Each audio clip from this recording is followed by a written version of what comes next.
Good morning, Minister. My name is Major Elliott. I've been asked to come before you today to provide you with a briefing.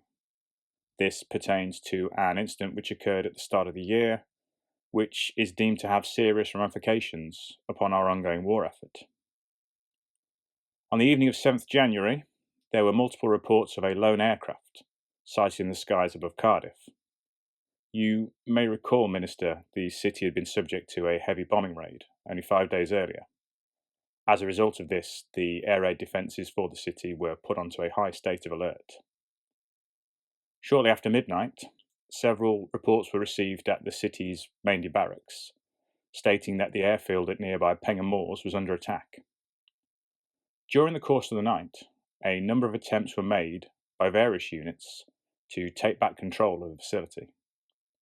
I regret to inform you, Minister, these were met with heavy failure and a severe loss of life. The following morning, an armoured column was able to effect entry into the base. What it discovered was that the overwhelming majority of the personnel stationed there had been killed. Amongst their number was Flight Lieutenant Brooke, the base commander.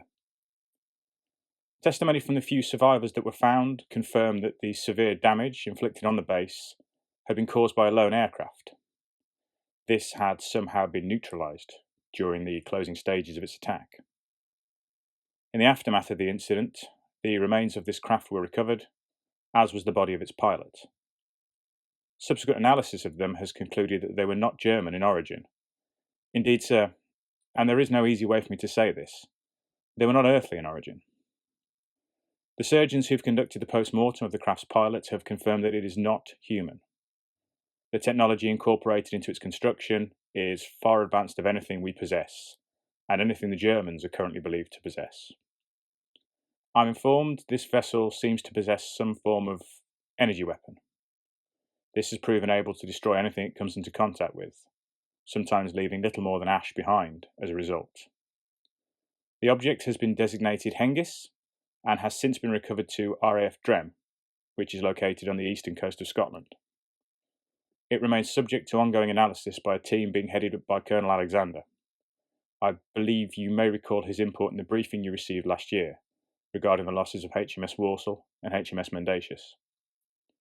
So far, our scientists have been unable to replicate any aspect of the propulsion or weapon systems belonging to this craft, largely due to its complete lack of similarity to anything they've seen before.